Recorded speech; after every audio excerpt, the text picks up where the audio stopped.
learn English with Muallimi Academy.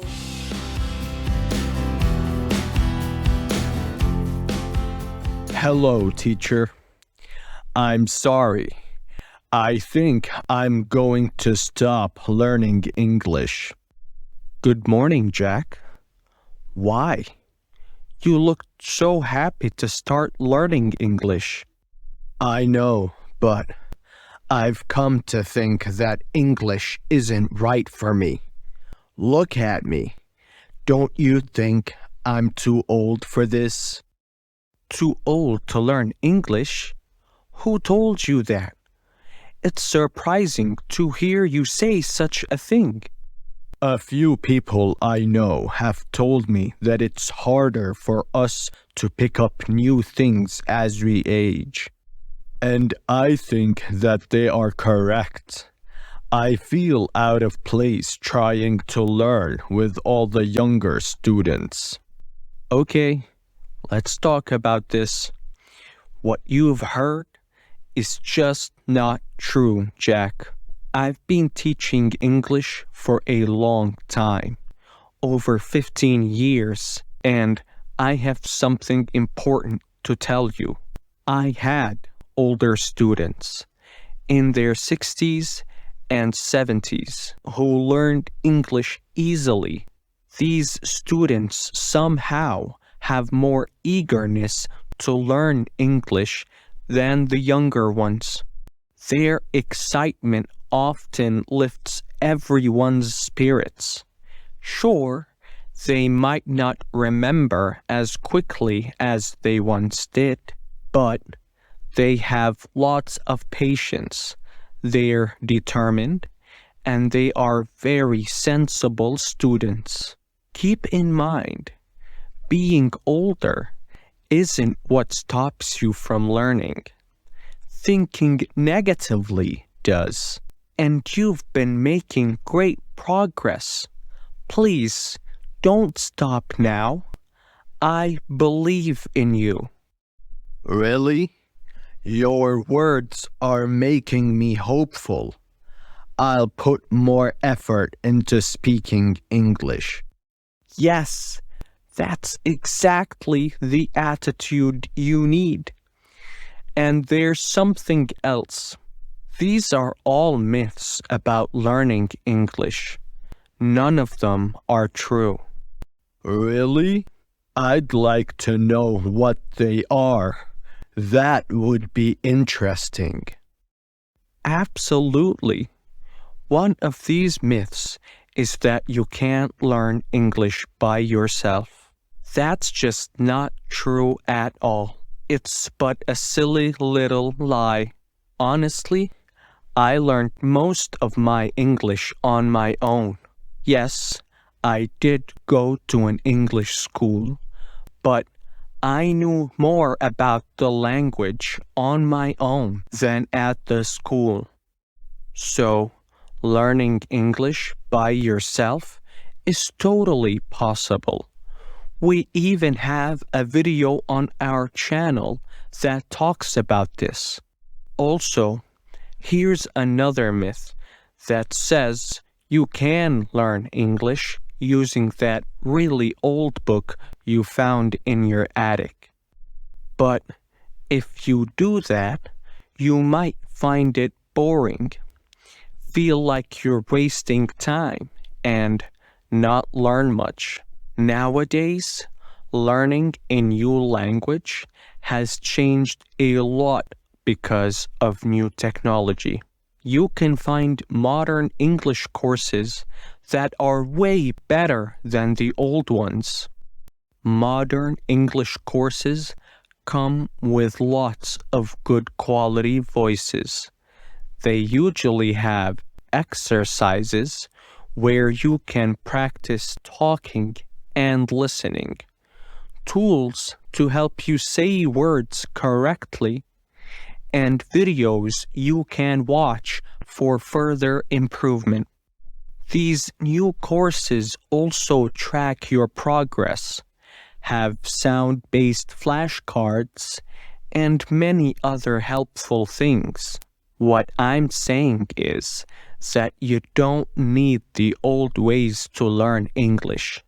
We have new tools now, and the great thing is a lot of these tools hardly cost anything. Isn't that cool? Just like this video I'm in right now. It's completely free for you to watch. Another common false belief is that you need to speak English with a perfect accent to be understood. That's not true. Focus on speaking clearly rather than perfectly, and people will understand you well. As long as you speak clearly and try not to make major pronunciation mistakes, you will be able to talk to others in English no problem. Let me tell you a story. This happened when I was trying to get my first job as an English teacher a long time ago. I had finished my first interview, and the next teacher was waiting for her turn to go in. She spoke English pretty well. She thought she should try to sound even better to impress the interviewer. She claimed she could mimic a speaker from England or America perfectly. Unfortunately, she didn't manage to do so. She tried too hard to sound like a native, but it didn't work out. Even I couldn't understand her words. And you know what? The interviewer couldn't understand her either because she didn't get the job. Basically, what I want to say is you don't have to speak English perfectly or sound exactly like someone from England or America to be understood.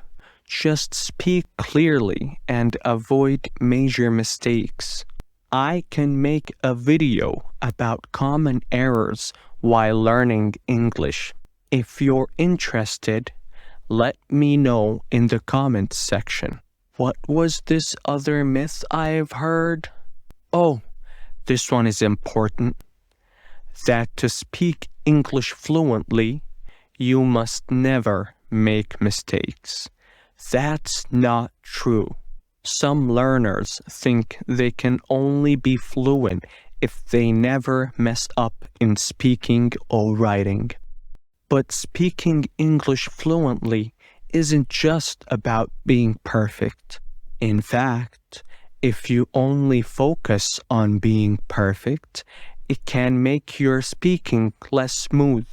And if you're always worried about making mistakes, you might not try to use long or difficult sentences or new words.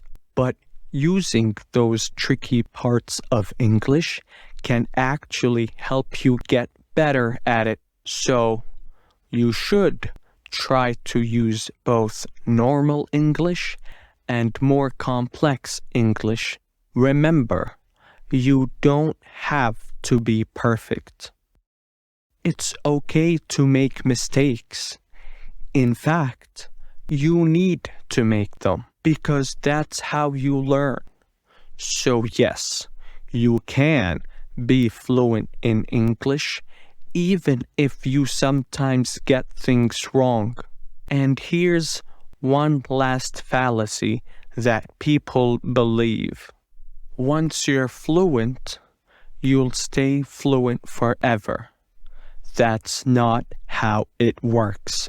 A lot of people study really hard and spend a lot of money, but then end up forgetting what they have been taught if they don't keep practicing.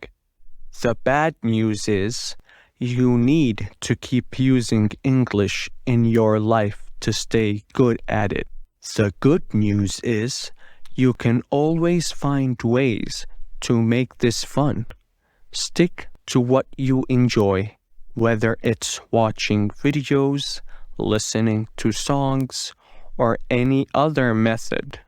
Try to practice a little bit every day to keep your English in shape. Oh my, I've just noticed the time.